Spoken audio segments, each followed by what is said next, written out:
And we're back for another exciting episode of the Creators Collective. This week is going to be a very enjoyable week because we have three of us in the shop and no one else. This is phenomenal and kind of nice. We're back to the home crowd. I do want to say a huge thank you to our supporters on Patreon. You guys are really helping us make this podcast more than it is today. Thank you for that. Particularly, I want to say a special thank you to Darren Mates, Caleb Harris of You Can Make This Too, and John from John Made It. Thank you guys so very much. So this week we are going to be doing just a normal podcast, no one else on here, and I think it's going to be a good one. What do you guys think? Yes. Yeah, I'm excited. Yes. Yeah. I like putting people on the spot. Yes. Speaking of which, Zach, what are you up to today? Yes. Hey, I haven't done much. I woke up, I ate breakfast, had a whole pot of French press that I wish were bigger. And yeah, that's about as far as I've gotten so far. But I'm assuming you're asking about my week, though. Yeah. Okay. So a little bit of everything. Let's see. I've been putting a lot of time into this Ampletunes thing. I don't know if I can't remember how much I've talked about that. I feel like I've been talking about it a lot. I'm loving What's that? I'm loving the Ampletunes. Thanks. Yeah. So my friend John and I have really been putting a lot of time into that. And if I'm sure you guys are familiar, but if you're not, it's ampletunes.com. It is free, royalty-free music that you can use for anywhere that you use, and we won't try and charge you money for it or anything. If you do want to help support us, though, we have a Patreon that's growing quickly, and we just upped our thing. So if people want custom like video intros or custom music, that sort of thing, just check out the Patreon, and we're willing to do that. But I've been doing a lot of tracking Patreon for that. So what's that? I just upped my Patreon for that, and I'm looking forward to having an Ampletunes intro on my channel. It's coming. We just finished up a song for Jimmy DiResta. He sent me a message. He's like, he was listening. I don't know if you guys remember that 90s band Soul Coughing. It's kind of like a beatnik jazz stuff. He was like, can you do something like this? I'm like, yeah. So I sent a message to my buddy John, and seriously, like 4 hours later, he's like, what do you think of this, man? Can you lay some guitar tracks down over this? I'm like, sure. So yeah, we work quick. He works quick. Cool. So, you're getting support on that now. I know the Patreon numbers were low when you first started. But I mean, it's growing fast. I mean, we started, I think we actually kind of went like public with it about 2 months ago, and it's growing quickly. The music's being used all over YouTube, all over Instagram. I think it's only a matter of time before commercial places start contacting us. I mean, I don't want to take more credit. John, I mean, I'm just like the dude who can play guitar and do some basic, editing stuff, but John is like the production genius. It's unbelievable he's like a savant when it comes to this stuff. So the production value is he's amazing. So that's one of the things that I think is most frustrating about YouTube and doing videos and stuff. If you want to use music, you either have to pay a bunch of money for like mediocre stuff, and the stuff that's free out there is very, very bad. It's just not good. I mean, there's a few exceptions, but most of what's out there is, I guess you get what you pay for. So free music usually isn't very good. So I kind of had the idea, and I used to work with John at a music store, and I got with him, and I'm like, man, nobody's doing this. Like, why don't we try doing like a crowdfunded free music service? And it's getting off to a good start. So yeah. Oh, sweet. I was supposed to talk about other stuff too, probably. What else have I been up to? So I've been doing that. Tracking a lot of new tunes that we're going to have coming out. I think we're actually going to put out 2 new songs today, right after the podcast. But working on that Anvil stand video that I'm editing. And also, if anybody's been following it up on my Instagram, you've probably seen the wacky epoxy wood file handles that I've been doing a video on that, and like just a leather tool roll. it's just kind of a filler video, but it's a good opportunity for me to experiment with, wood stabilization and epoxy stuff and just some new skills that I don't really get to play with as much. So it's kind of a fun little project. So what about you guys? Cool. Will? Me. Still being a contractor, just organizing lots of subcontractors and getting ready to frame up this building next to our new pool. An electrician is actually at my house right now wiring up this crazy salt system panel box that was over my head. And he got out there and kind of looked at it and went, yeah, this is not basic. Yep. All right, cool. See you later. I am, along with that pool, just as a quick, satisfying, like, just get it done, make the wife happy thing. I built a set of temporary stairs that go down. There's just so many different levels that I'm working with right now, like with the patio height, where the pool is, where the pool deck is, where the finished concrete is going to be for everything, just because the way that our land is, just the way that the grade of our land is. He lives on a cliff, so everyone knows. Yeah, I basically live on a cliff. So I built just some temporary stairs, threw that together in about 30 minutes, and it was just oddly satisfying to like throw something together that quick with framing lumber. I am prototyping some photo display boxes for another photographer friend of mine, because she delivers 4x6 prints to her clients. So she wants to be able to hold 500 4x6 prints in a really pretty display box to give to her client.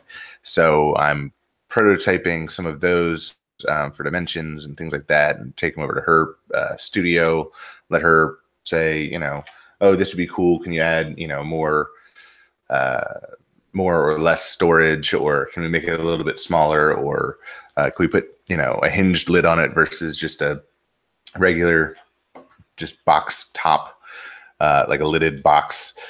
So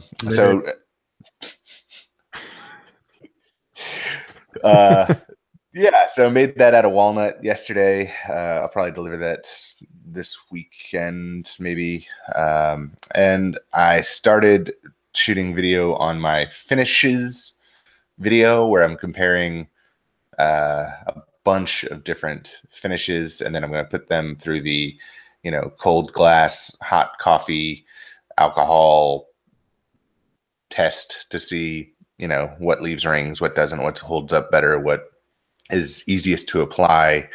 I think that will be helpful to a lot of people, because I get asked that question all the time.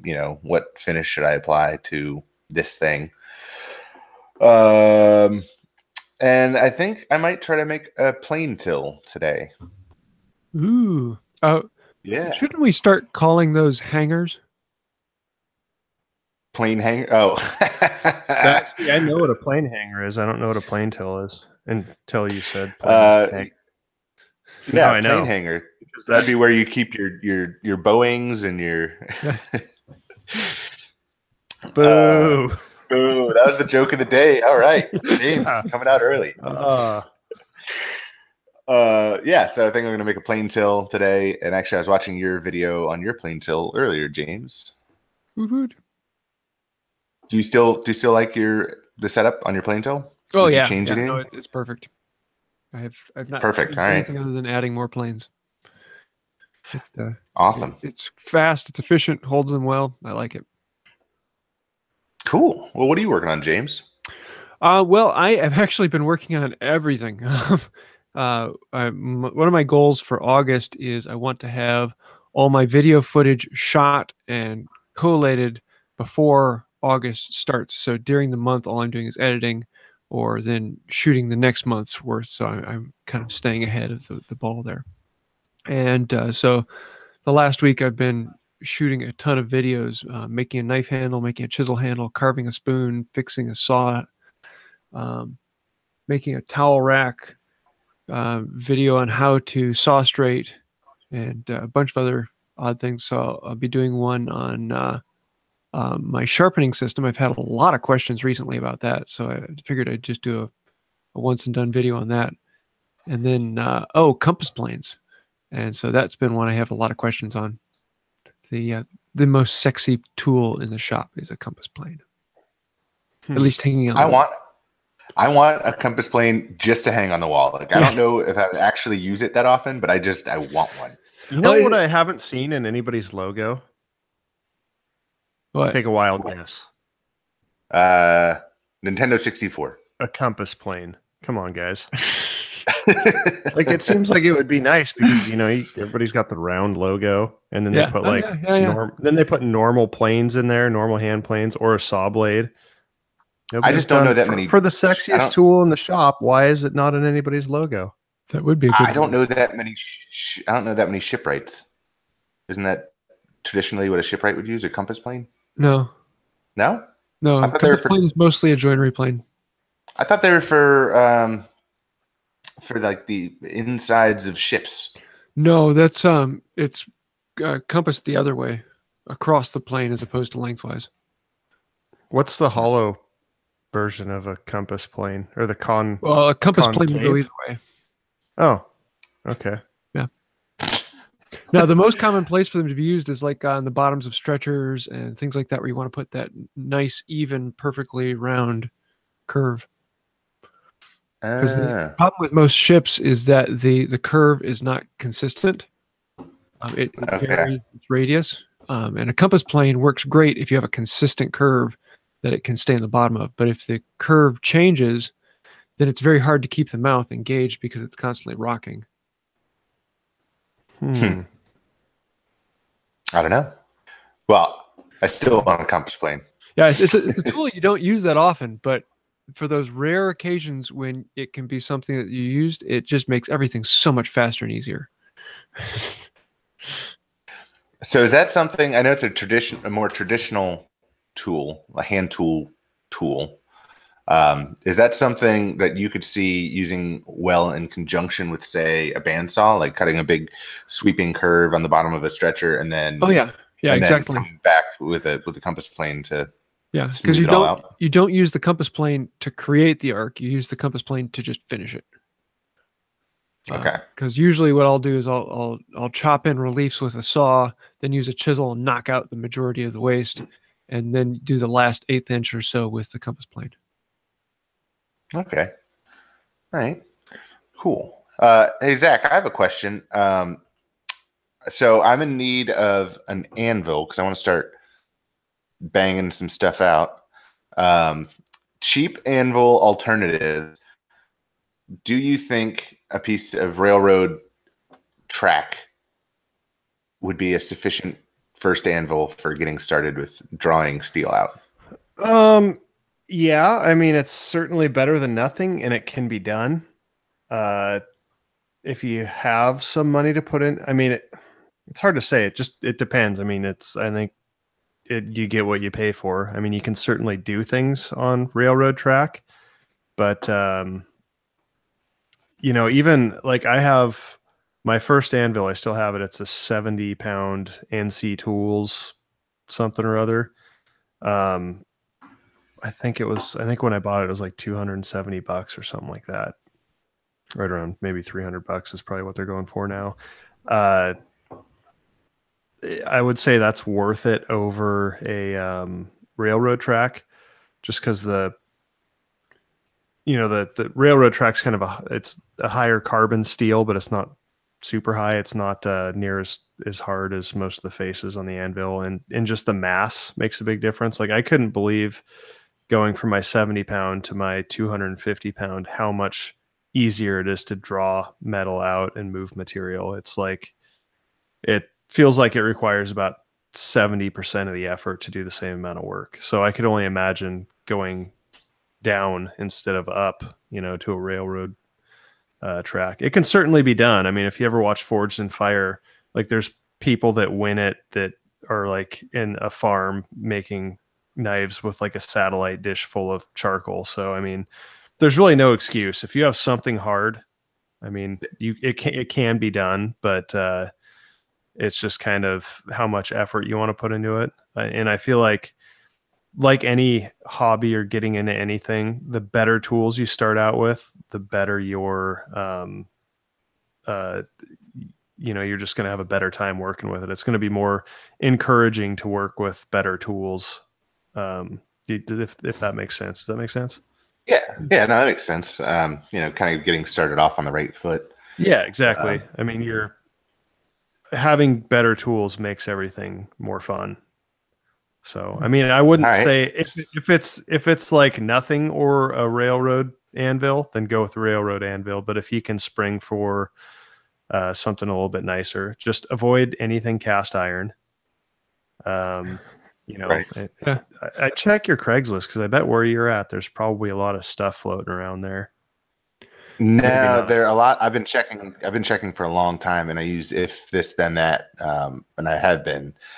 All of the people around me are selling them as like collectors items. That sucks. Yeah, so they're like, yeah, like this is a 1878 Gordon blah blah blah, and it's $900 or something like that. Yeah. Where I don't need it to be like, I like having old stuff, but it doesn't need to be something. I could be out of touch, but a while ago it seems like $5 a pound is like that's you broke out there for a minute. I was gonna say a while ago $5 a pound was like what you'd pay for a premium. Like you should never spend more money than that for an anvil. $5 a pound. That would be like a really nice anvil at So, but it depends. I mean, certain anvils like hay buttons, or they fetch a lot of money, and some Peter Wrights, and there's a lot of brands out there. But I feel like it's to forge his knife on a steel plate over a concrete block. Yeah, I mean, something else. Here's something else that's crazy. So, have I got a deal for you, William? So, if you guys are familiar with Cliff Dufton, CJ Dufton, I think I've mentioned him on the Who Am I Following or whatever segment that we've been doing for 2 years that I don't remember the name of. So when I went up there to forge hammers with him and John Ariani up in New Jersey, we got to talking. And are you familiar with swedge blocks? They're spelled swage blocks. Yeah. Yep. We talked. So it seems like nobody's made those for like 100 years. And Amber alert there. Yeah. Anywho, so it seems like the only patterns that are available now are like for spoon making and stuff. They don't have any of the bolsters, the holes for drifting and that sort of thing. So we got to talking, and we kind of decided, well, maybe we should get into making these and pairing them up with striking anvils. If anybody's watched Alex Steel before, you know what a striking anvil is. It's pretty much just a giant hunk of semi-soft steel, usually mild steel, that's meant to be able to be whaled on. It's not quite as hard, but it's as most of your anvils. But the reason being is it's for striking. You can use a big heavy hammer and not have to worry about sharp pieces of high carbon steel breaking off and sticking into your leg or whatever can happen with some of the higher carbon stuff. But anyway, we're planning on producing one of those. I'm getting a block water jet cut this week, so I'll keep you posted on that if that's something you're interested in. Probably be a good compromise between railroad track and like a spendy anvil. Okay. All right. Follow-up question. I have a kind of a unique situation where I've got a bunch of like 2x2 by, I don't know, maybe a foot, 2 feet, something like that. Soapstone scraps. And I was thinking about, because they make wood stoves. They used to make wood stoves out of soapstone. And so this came out of a quarry that's like one of the only ones in the US, and that just happens to be like 20 miles from me. But I've got all these scraps, and I was thinking, why couldn't I make a forge out of a mini forge, like a mini map gas torch forge out of soapstone, like stacking it, instead of doing like the paint can forge with refractory cement and stuff like that, just stacking that. Do you guys think that would work? I have no idea. I don't know the thermal properties of soapstone. And if I did, I still wouldn't know the answer. So, James, do you have any insight into that? No, I don't. All right, I guess I'm just gonna have to try it. Just do it. If anyone has any insight, send us email. Maybe we'll bring that up on the next podcast. You might be onto something though. I have no idea.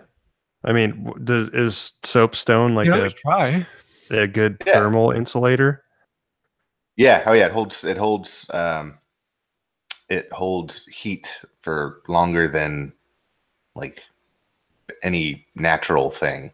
Huh. Like the big thing they make like whisk. What's that? It shouldn't be. Does it hold heat? But how quickly does it absorb heat? So it would absorb heat for a while. So I'm thinking it's going to take a lot of map gas to get it up to temp. But then once it's at temp, it should hold heat well. I don't know. I'm just going to have to try it. I forgot my physics class, but it's like the thermal conductivity is, I think, what would be the crucial thing, which is how fast it, I think it's like the opposite of its insulating properties. So like, that's why like aluminum feels colder than something else at the same temperature, because it's very thermally conductive, which means it wants to like, it wants to give up its heat and lose its heat fast. Right. And I think you'd want the opposite of that. I think you want something that kind of keeps the heat on the inside and keeps the cold on the outside. But I could be completely wrong. I don't want to be one of those guys that like went to school 10 years ago and still thinks he remembers, I'm just gonna have to try it, and I'll let you guys know if it works or not, to get steel hot enough to draw it out. What do you say we jump into a couple viewer questions? Yeah, let's do it. Stephen Ellis asks, I'm about to install a newish 1950s table saw in the shop and was wondering if it's better to install a wall outlet or an overhead outlet for 220. What do you guys want to say? I would think that an overhead outlet, the cord would get in the way of like ripping sheet goods and stuff like that. But that's just me. That was my initial thought too. I think the only thing I've ever wanted overhead is dust collection. Because the cord still has to go past the table, whereas the dust collection can stop at the table. My personal preference is in ground. Run it through the concrete. If the concrete's already there, that's difficult. I saw somebody that did, because they had to run their dust collection across the concrete floor, and so they ran their Romex there too, and then built like a ramp system over it. I still think that would be kind of a tripping hazard, but yeah, there's that, and then just know your shop. Yeah, it's the type of thing you just get used to in your shop. But I think I'd still prefer a cord on the floor than overhead. Yeah, so I would say not overhead. That's my final answer. Cool. Well, the duck says, how would you do a compound dovetail, be it in wood or metal? And would doing it in metal be done differently? I think that's a really weird, interesting question. Yeah, I got nothing on that one. Wait, where's that? Well, with the compound dovetail, if you're doing it with hand tools, it's exactly the same as a regular dovetail. It's just the only difference is laying out the lines. Because once you have the line, then you just saw to the line. With power tools, you have to build a whole new jig because the jigs aren't set up to do that. or they are, but then there's a whole bunch of attachments that go on in order to make the weird angles for it. And what kind of metal are we cutting it in? I know the only time I've done dovetails in metal is for like an infill plane. So in that case, it'd be the exact same because I'd be doing it with hand tools. But you guys have any experience in that? So what did you cut? What kind of metal were you working with the infill plane? Brass and steel. So Okay. brass sides, steel bottom. Like a Tony Rolu Hillview wooden metal plane, like the ones he does with the dovetails and brass and steel. Similar, yes, but older style. I'd like to see a picture. Yeah, I need to. Actually, that's one of the things I want to build another one here soon. It's been a while. Do a video on insight? It. Do a video. Do I have any insight? No. I've never cut a dovetail in my life. What? Isn't that weird? Not once. Oh, you call yourself a maker? Yes. Now it's a challenge. Zach, you have to make a steel dovetail. It's like see, I would do that before I do a wood one. Yeah, because steel, there's no like flexibility to it. It's either correct or it's not. Whereas wood, there's always a little bit of wiggle room. Yeah. Well, you know how Dave Prosciutto's never eaten a taco? I've never made a dovetail. I did not know that about him. Yeah. Not weird. He's never eaten a taco? I mean, the last I heard, yeah, like it's kind of a big thing. And I don't know why I don't know why anybody would do that to themselves. Like, why would you deprive yourself of one of the greatest inventions of all time? Yeah. Like why would you do that? I had tacos last night. And I think it's like, and now it's such a thing. Like now everybody knows, like he's probably never going to have one. Yeah. Terrible. You can't start now. Yeah. Like what a terrible thing. Like I wouldn't wish that upon anybody to never experience a taco. Anyway. Well, we've got some more good questions. Yeah. Jim Dockrell asks, my ash slab ended up at 2 3/8 thick. Could I laminate some 4/4 ash to the bottom without worrying about wood movement causing stress? Why would you want to? That would be the interesting question. I'm guessing he's talking about a bench top to make it thicker.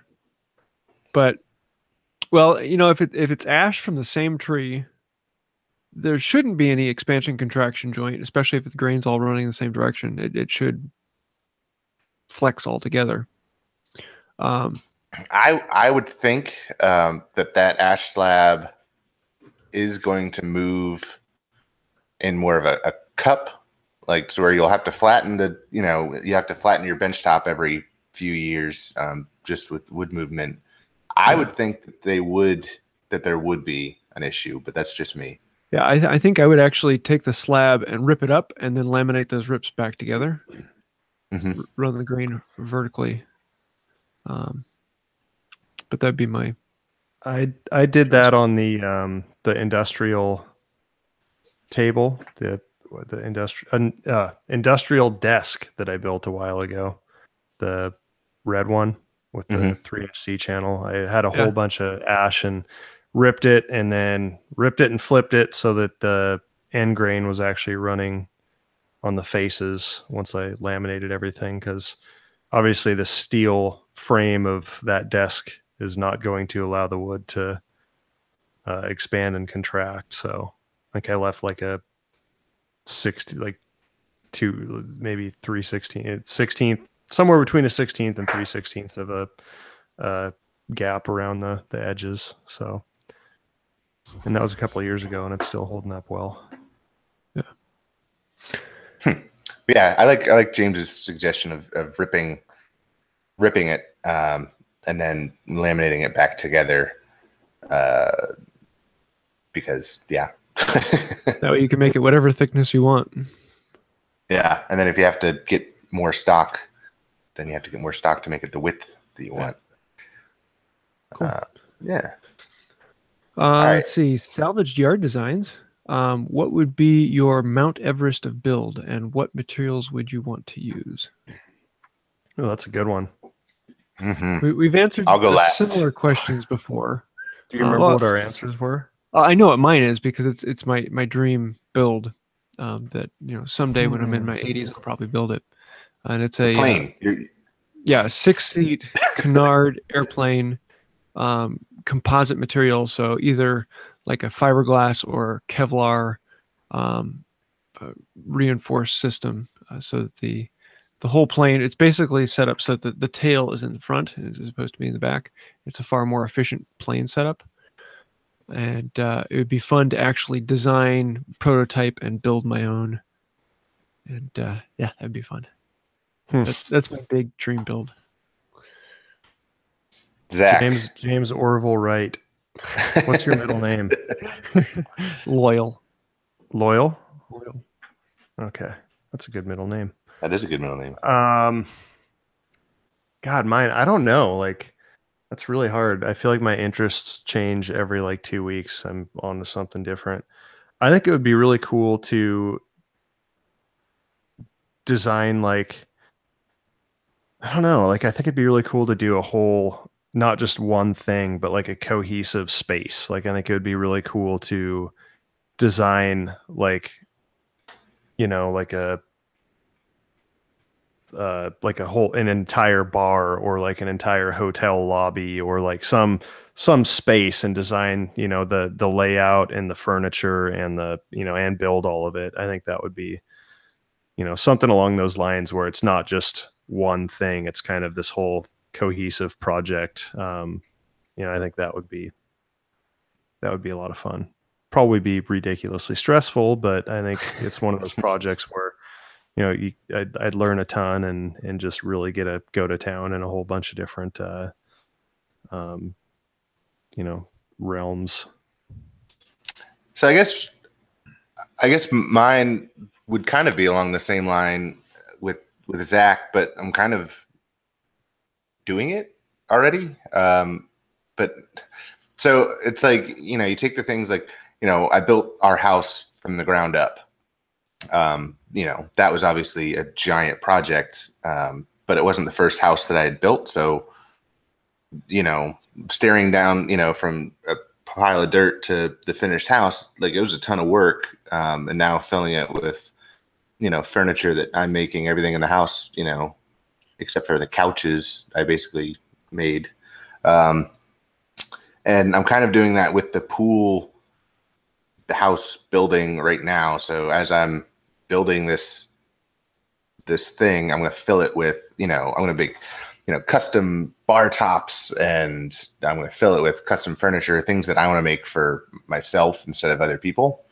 So I guess that kind of cohesive space is, like what Zack was talking about. It's not a hotel lobby or a bar that's public to everybody, but that. And then build a guitar to put in that building. Build a what? Build a guitar, an acoustic guitar. Oh, cool. Yeah, just like we were talking about with Tommy last week. I want to. So when we move, which is coming up, it keeps getting closer, thank God. Probably about eight months or so is what our timeline's looking like, to up to like the Bellingham area. That's what we're still looking at. I want to throw all of our furniture away that we own here and start over and build everything myself. I want to build, all of our, couches and chairs and tables. And I think that'd be a cool content series on my channel too. Just like literally starting from plastic Goodwill tables, because, we're not going to be, that's all I'm going to do. I think the channel would be really, really cool. So I'm kind of excited about that. That would be cool. And it's a good motivator too. Like, if you have the plastic Goodwill tables, just the stuff that's like not, like, it's like offensive to look at. Stuff like you don't want anyone to see. Exactly. Yeah. It's cool. But I mean, it'll be great content too. So yeah, I'm excited about that. Very cool. I'm about to start building some white oak outdoor couches for our screen and porch. So cool. Yeah, that's on the honey-do list. I'm intimidated by doing a couch. Like I like the chase couches, that have like the half sit area. I don't know. I don't know how to Like a refer to chaise, it. like a chaise lounge, or like the Yeah, well, it's like the the couches that are like shaped like an L, and you have like one side's like the chase. yeah, so like a sectional, but Yeah. But man, like, because I want to do all the upholstery and everything myself too. And since I'm working with Tandy leather, that's feasible. It'd be nice to actually do like full on actual real leather. So when we moved in here, uh, we got these super cheap. They looked really nice, but it's all bonded leather. So it's been a year and a half, and there's like no faux leather attached to whatever canvas is underneath of them. So like our couches are shedding. Yeah, we got a chair like that in the basement. So they were I a think there's gift. I wouldn't have a paid for those. They were a gift. So I just want I think those there's a out new there. Yankee workshop where Norm Abrams went to an upholsterer, and like they went over like the upholstery, of some couch cushions or the couch seat type thing. I mean, I guess I know how to do it in theory, but I have never done one. And like it's intimidating because you know how much money worth of leather like that would be to do a couch and real, hide leather. I don't want to screw it up. It'd be really expensive. Yeah. Anywho. Cool. So should we get into the Creators Photo Challenge? Yeah, let's do that because we are actually going to do it this week. Yeah, we the are. last few weeks.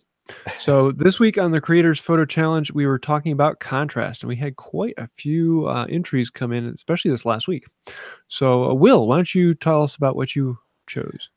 Yeah, so let me go over to Instagram here real quick. My two picks are from Coburn Wood Design, who did. Hang on, there we go. I want to describe this accurately. So Coburn Wood Design was a picture of a clock that they had made, and it was different laminations. No, I'm sorry, it was plywood clock. So it was the different laminations of plywood turned on edge, and he put it in a really bright window light, and the contrast of the white hands to the shadow of the hands. They're just really, really contrasty. A lot of shapes going on, a lot of color and light. I think it was a perfect example of contrast. And then my other pick was Shark Tooth Fabrication, who was cutting what looked to be a dowel flush with some, looks like dark stained pine, if I were guessing. And the contrast of the pine to the reflective surface of the flush cut saw, added with the composition of the shot, was just really, it was just a nice, pleasing image that showed off a lot of contrast. And he gets bonus points for being Shark Tooth Fabrication, and it is Shark Week. Ah, Nice. So I will post those in the live chat if anybody wants to check them out live. Cool. Well, I'm going to choose CWI C. Wilcock 511. I'm guessing that's what his name is. And he had what I chose as it's kind of it's overused, but it is like the quintessential woodworker's contrast of a block of walnut and a block of maple together, and that's the total picture. And it's like pure woodworker's idea of contrast. So I had to give him the kudos for that, because it was just like it's been so overused that it's kind of like comes full circle that it's cool again to me.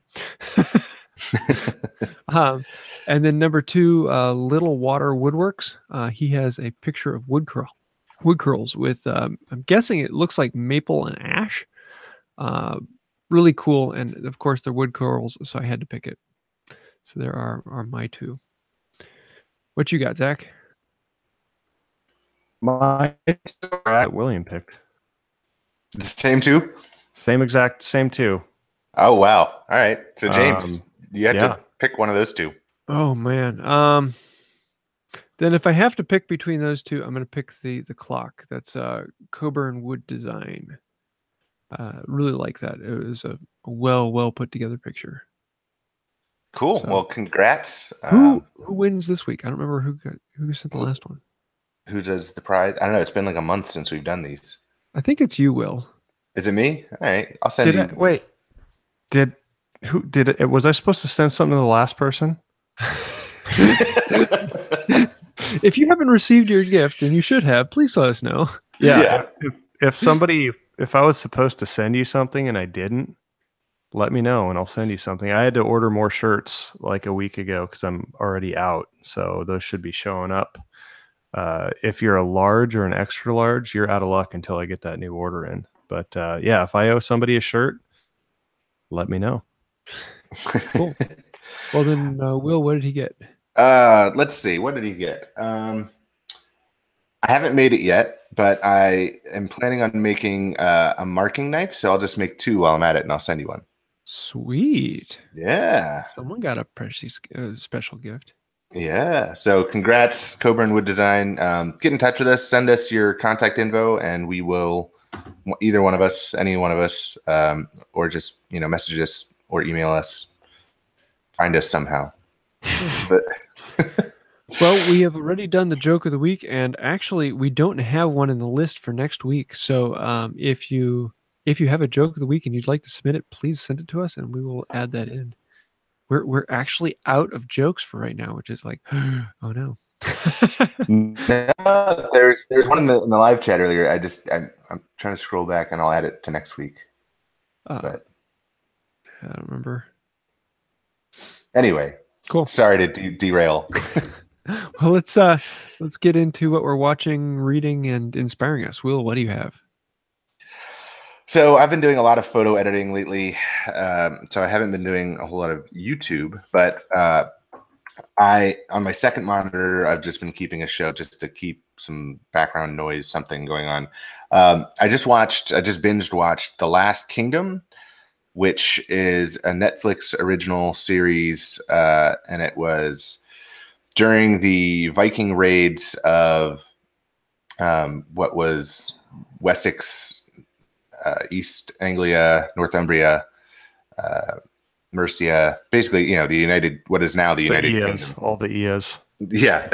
What is now the United Kingdom. And it's about a Saxon boy who gets taken as a hostage in a Viking raid and then is raised as a Viking and then comes back. And there's lots of Viking war stuff. So it's really enjoyable to watch. And then I finished that up, and then Netflix suggested a show called Norseman to me right after. And so I clicked on it thinking it was going to be another brutal, gory, violent Viking thing. But instead it's a parody of what would Viking life be like, today. And it's like, so it's set back in that time, but it's just ridiculous. Like, they've got slaves on their Viking ship coming back to Norway or wherever they were going to. And there's, one of the slaves, it's like, oh, excuse me. I have a question. Like, where's the water? Like, I've been thirsty. I have not been offered water. And then the guy's like, oh, I'm sorry. As soon as we get back to shore, you'll get some water. Don't worry. And it's terrible. It's a terrible show. I don't recommend it, but it is addictive to watch. Yeah. So, James, what are you watching? I've been watching Practical Engineering. It's a channel that I kind of binge watched a while ago, and he just put out a video the other day about rock supports in tunnels, which was kind of like, okay. But anytime he puts something out, I definitely watch it because it's a great way to learn. And suddenly had this amazing inspiration moment of, I've got to build something like that.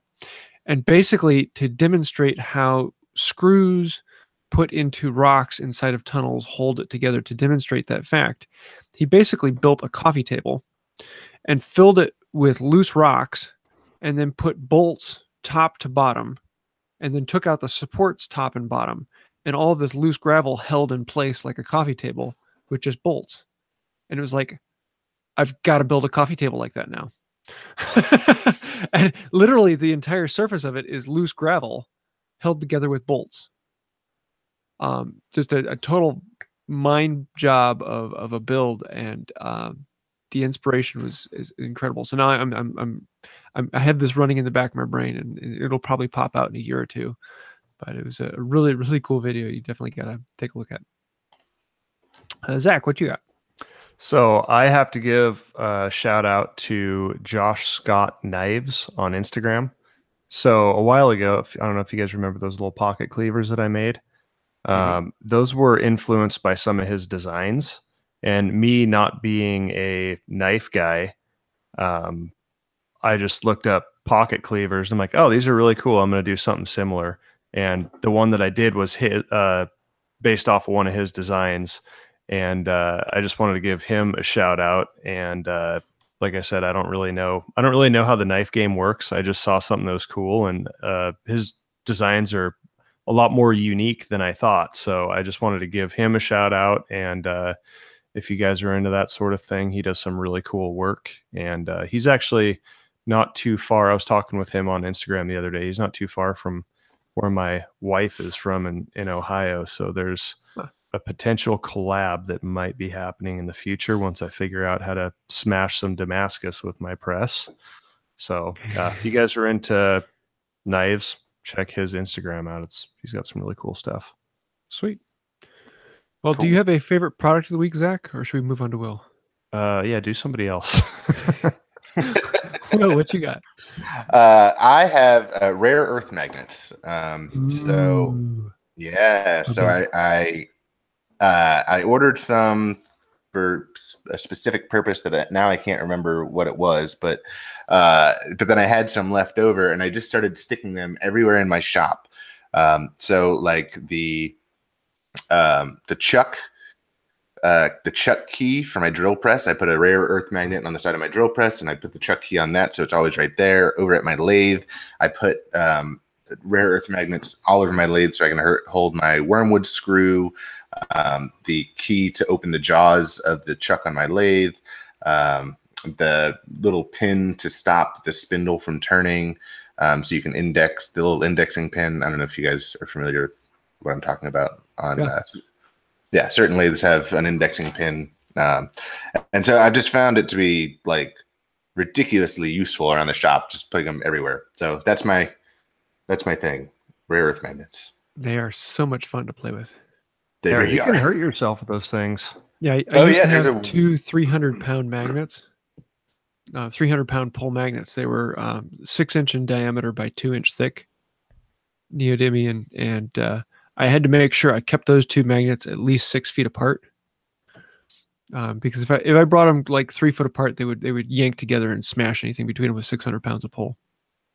It's crazy. Yeah, That's get your hand in there.